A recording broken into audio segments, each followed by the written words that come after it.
우리는 처음에 사실 좀 뜬금없지만 중고거래를 통해서 맞아요. 처음 만났잖아요. 비닐을 샀죠. 네. 제가.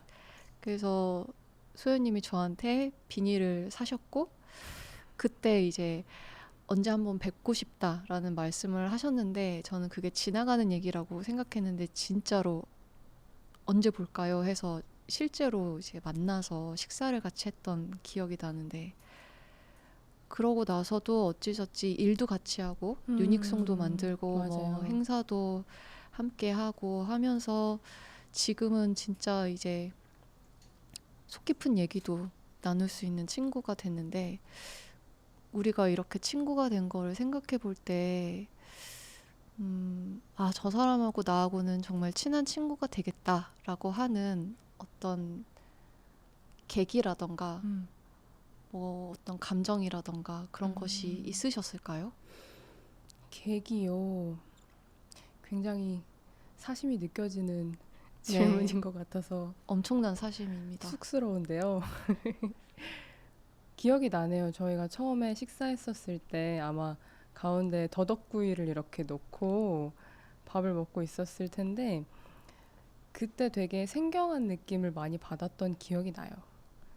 저는 지금 어쨌거나 자본주의 사회에서 기업의 세계에 몸을 담고 있는 직업을 가지고 있고 그런 세계에서 이제 회사 바깥 사람을 만난다는 건 보통 저 사람이 가진 것과 내가 가진 것을 빠르게 파악하고 무엇을 얻을 수 있는지 얼른 결정해서 그걸 문서화하는 그러니까 되게 웃고 있지만 그런 차가운 목적이나 과정이 있는 만남이 되게 많거든요.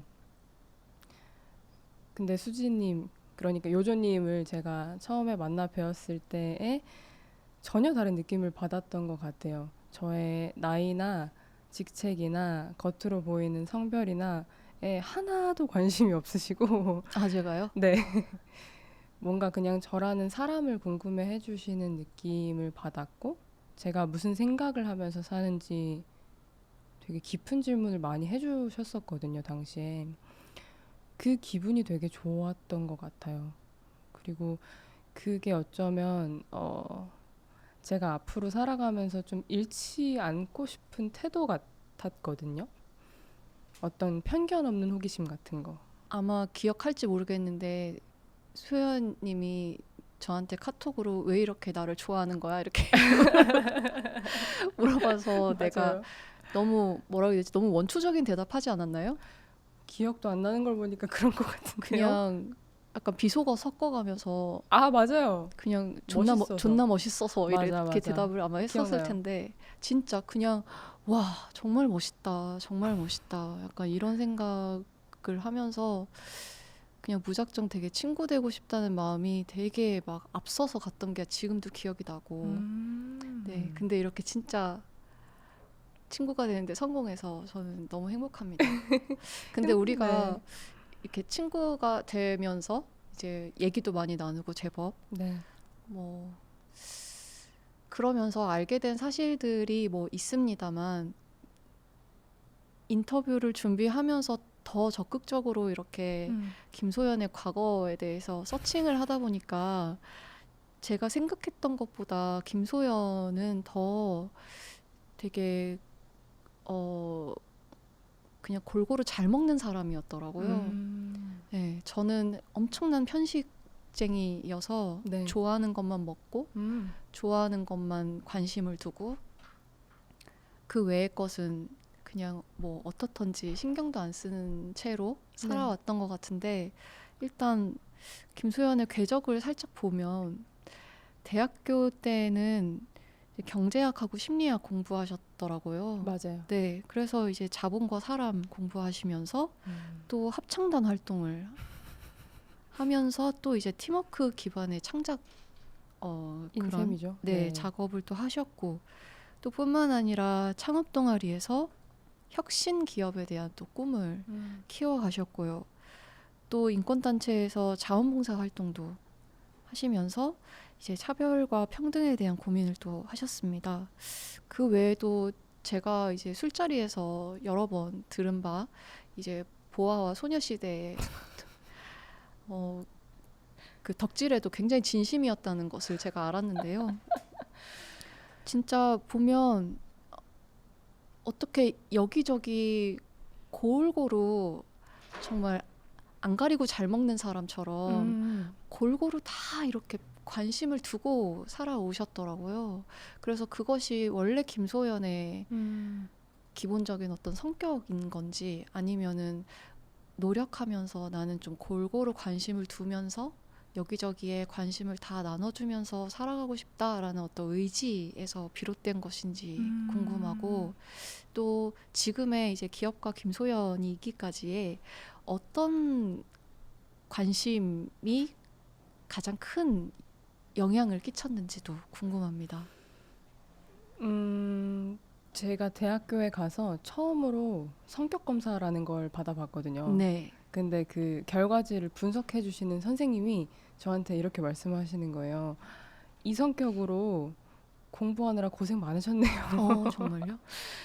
엉덩이를 의자에 붙이고 있었을 리가 없다고 얘기를 하시더라고요. 그래서 아마 성격에서 시작한 것 같아요. 그런 골고루 관심을 갖는 것은 생각을 해보면 합창도 시작했던 게 그냥 대학교 동양 모임에서 끝나고 같이 갈래? 해서 갔던 거고 창업 동아리도 저랑 어떤 잡지 만들던 친구가 나 어떤 동아리 회장인데 너도 할래? 해서 했었어요. 근데 제가 그냥 사람을 되게 좋아하고 그 사람들이 하고 있는 활동에 이렇게 가감 없이 같이 빠져보는 것도 좋아해서 제 짧은 세계 말고도 그 친구들의 세계를 이렇게 같이 가보다 보니까 좀 다양한 활동처럼 보였던 것 같아요. 근데 아까 어떤 의지는 아니냐라고 하셨는데 그러게요. 저도 이제 창업가라는 직업 그리고 저의 회사가 생기다 보니까 어떤 전문성에 대한 요구를 많이 받잖아요. 그걸 깊게 이렇게 파고들다 보니까 점점 그런 다양한 활동을 하는 것이 기회가 많이 없어져요. 근데 그게 저로서는 되게 아쉬워요. 그 요조님도 아무튼 떡볶이의 뒤편에서 어떤 떡볶이든 좋아한다는 이야기를 하시잖아요. 그리고 어떤 완고한 자기만의 기준이 있는 사람들이 얼마나 멋있으면서도 귀엽게 오만하고 근데 나는 그것을 갖지 못했다. 그치만 그런 결과로 이런 책을 썼다고 하셨는데 저는 그게 더 좋았거든요. 앞으로 인생에서 다가올 수 있는 다양한 것들을 나도 많이 겪어보고 죽어야지라는 생각이 있기 때문에 더 노력해야 할 것 같아요. 자, 이제 유닉 얘기를 해볼게요. 사실은 유닉 때문에 소연님하고도 알게 된 것인데 소연님을 알기 전부터 저는 이제 유닉을 오랫동안 구독을 해왔었고 근데 진짜 저는 이 뉴스레터라는 것이 이렇게 지금의 한국 사회에서 인터넷을 주로 사용하는 사람들에게 이렇게 익숙한 어떤 그런 매체가 되는 데에 정말 큰 일조를 한 것이 유닉이 아닌가라는 생각을 하고 있어요. 지금은 정말 많은 곳에서 뉴스레터를 활용하고 있잖아요. 맞아요. 기업뿐만 아니라 개인도 뉴스레터를 굉장히 많이 맞아요. 활용을 하고 있고 근데 이전에 어떤 언론사 인터뷰에서 왜 뉴스레터인가 라는 질문에 이렇게 대답을 해주셨더라고요. 뉴스레터는 대화할 권리를 준다. 내가 원하는 사람과 원하는 주제를 원하는 포맷으로 받아본다는 게 매력적이고 심지어 그것이 양방향적이라는 점도 중요하다.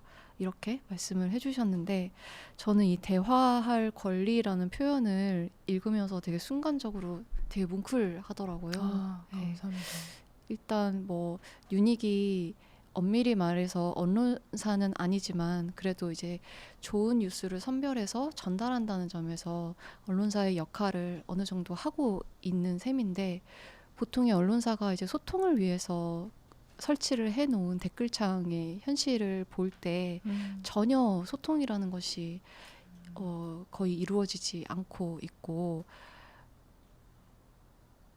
그 독자들로부터도 의미 있는 피드백이 잘 전달된다라기보다는 그냥 어떤 원초적이고 순간적인 감정의 배설, 그리고 그냥 화풀이 뭐 여기에 그치는 것 같다는 생각을 많이 하게 되고, 그래서 그런 사람들 되게 많잖아요. 미디어를 소비하면서도 댓글창을 보지 않는다. 많아요. 이런 사람들도 되게 많은데요. 근데 이제 그런 현실 속에서 대화할 권리라는 것을 말하는 어떤 굉장히 그 품위 있는 어떤 모습이 너무나 근사하다라는 느낌을 받았습니다. 그래서 아마도 이제 그렇게 처음부터 유닉은 구독자하고 같이 이제 지금까지 오셨을 거라고 생각이 들어요. 계속 대화할 권리를 누려가면서요. 아무튼 지금까지도 그렇게 아주 활발하게 소통하고 또 의견을 수렴하고 그런 태도를 이렇게 보고 있는데요.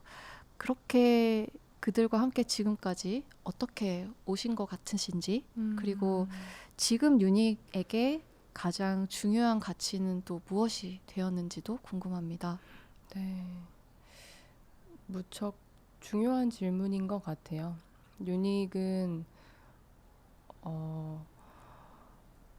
우리가 전달하는 이런 시사 콘텐츠가 어떤 가치를 가질까라는 질문에 대해서 이런 걸 꼭 알아야 되니까 요 정도는 기본이지 하는 태도로 그 정보를 전달하지는 않았거든요. 처음부터.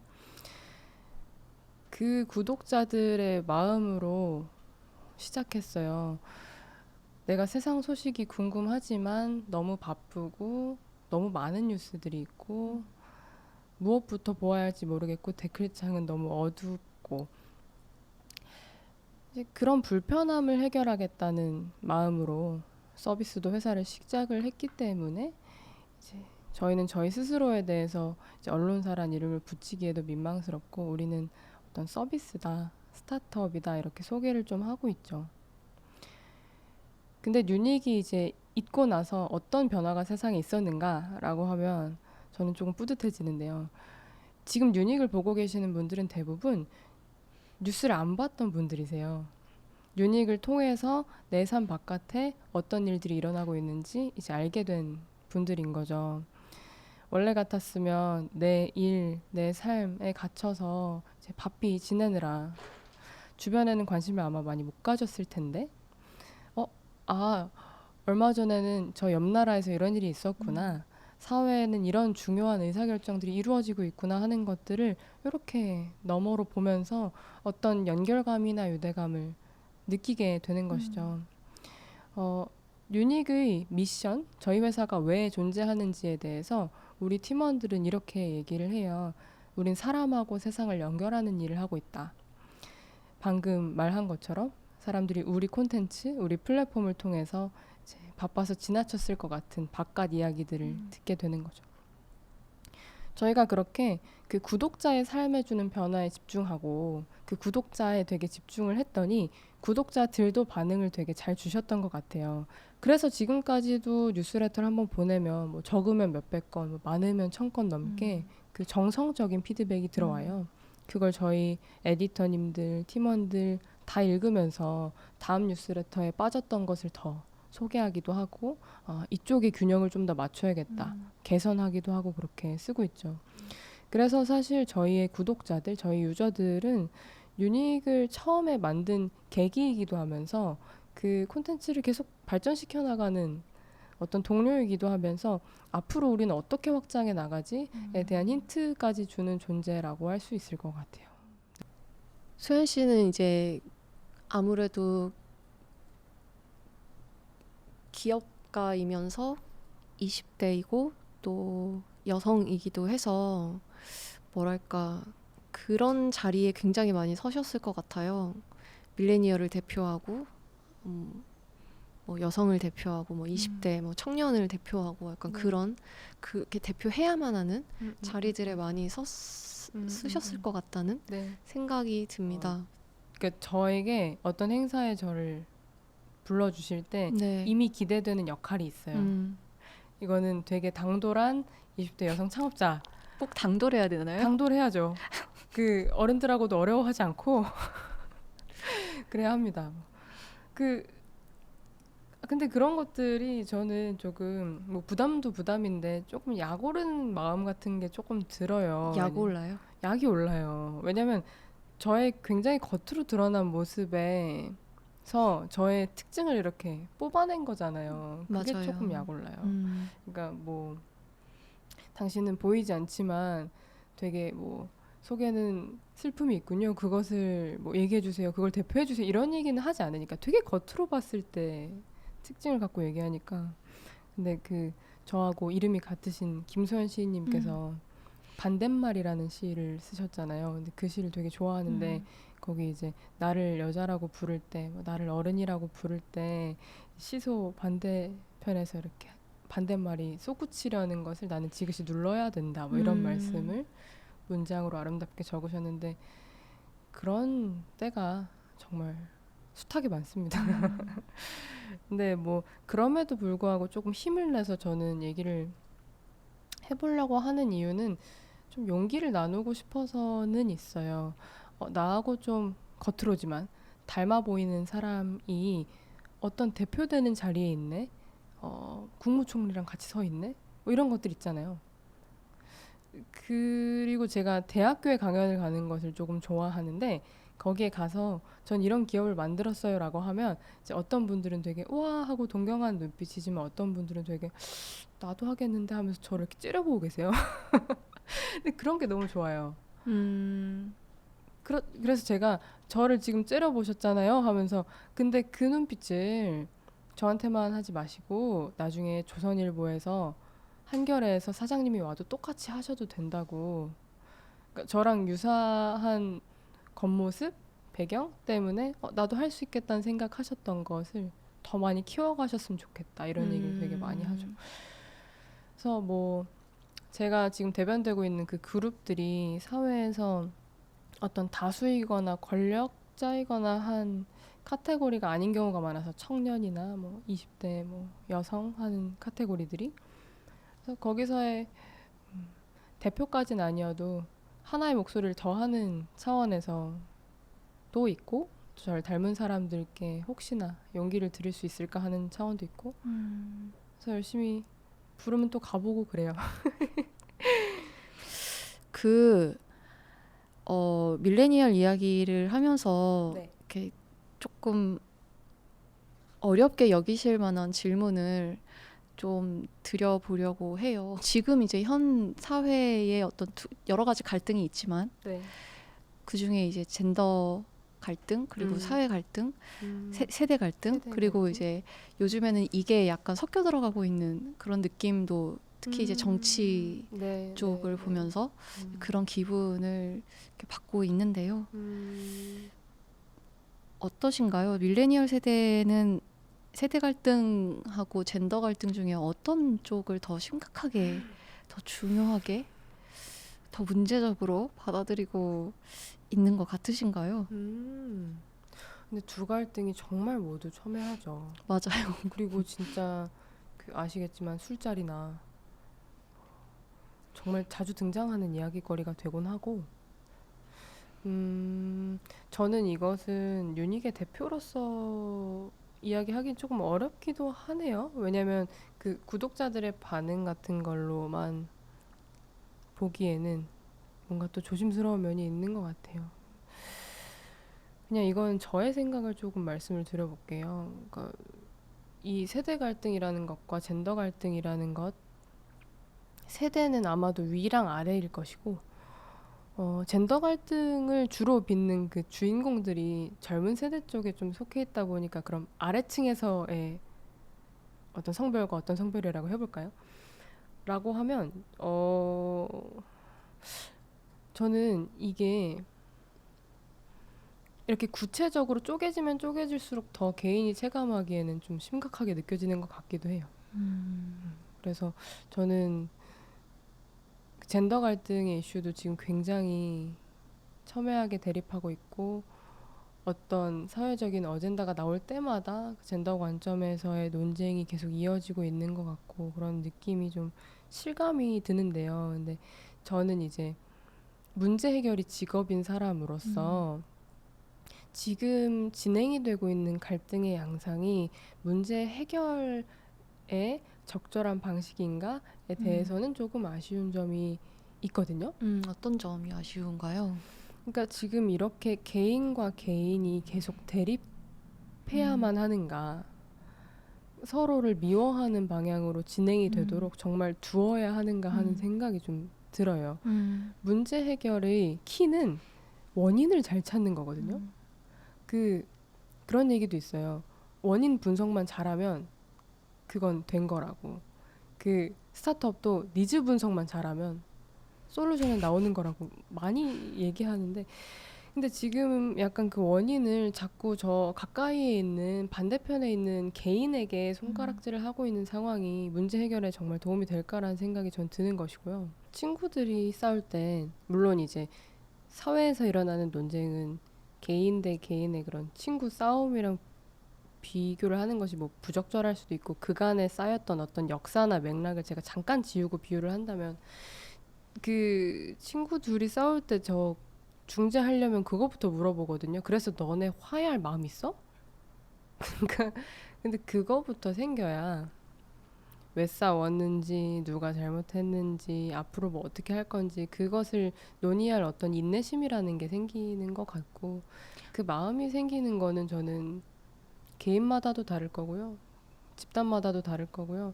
어떻게 강요할 수 있지도 않고 해서 뭐 될 것도 아니라고 생각도 좀 드는데,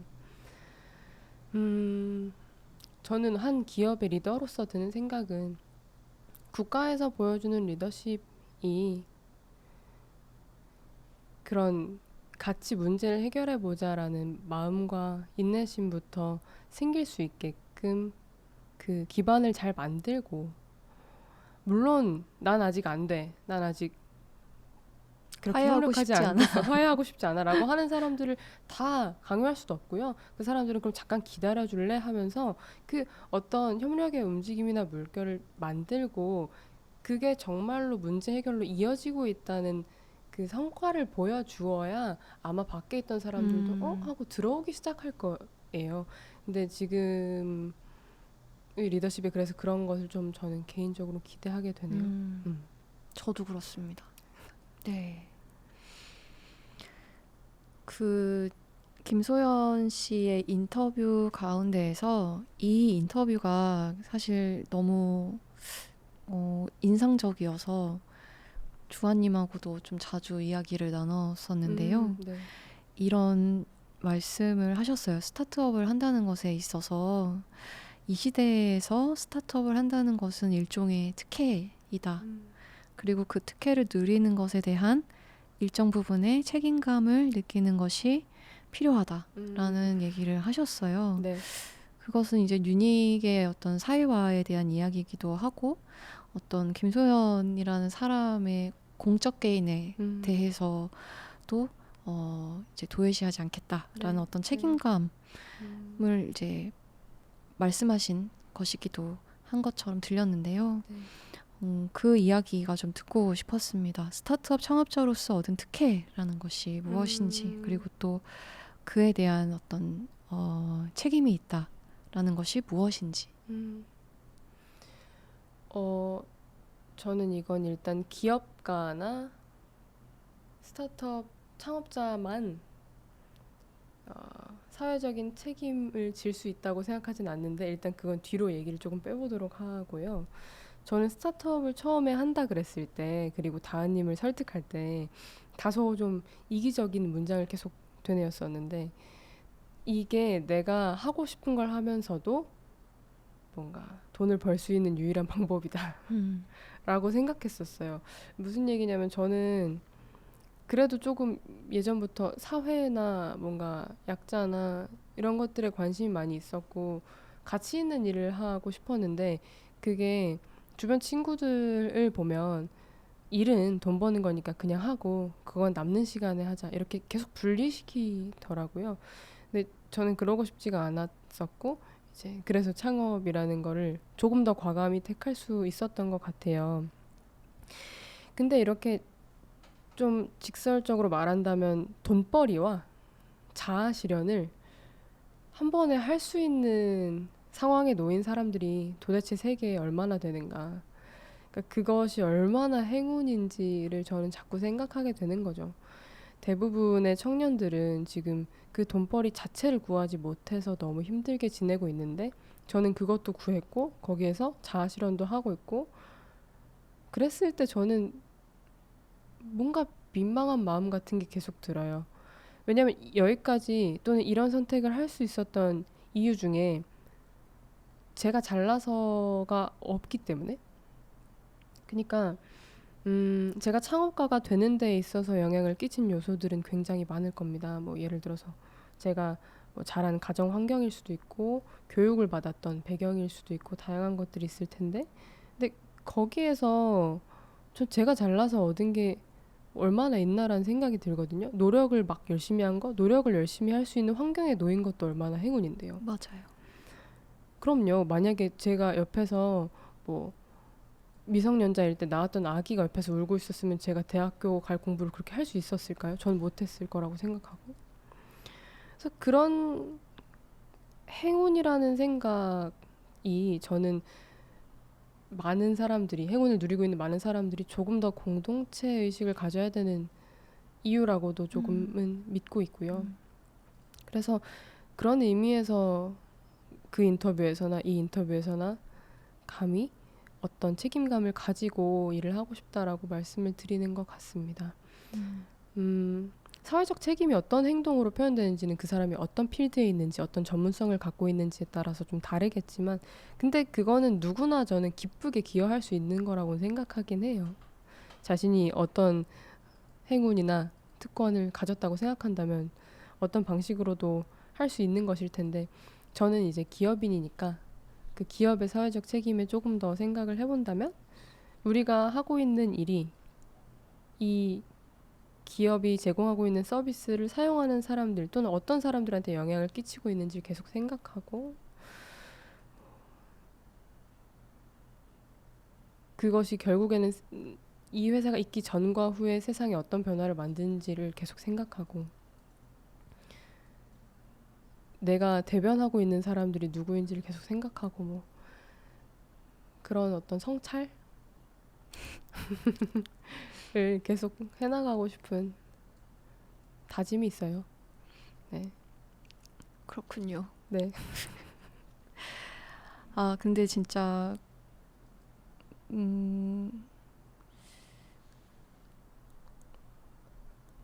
뭔가 자기가 누린 어떤 특권을 이렇게 너무나 자연스럽게 생각하는 사람들이 있잖아요.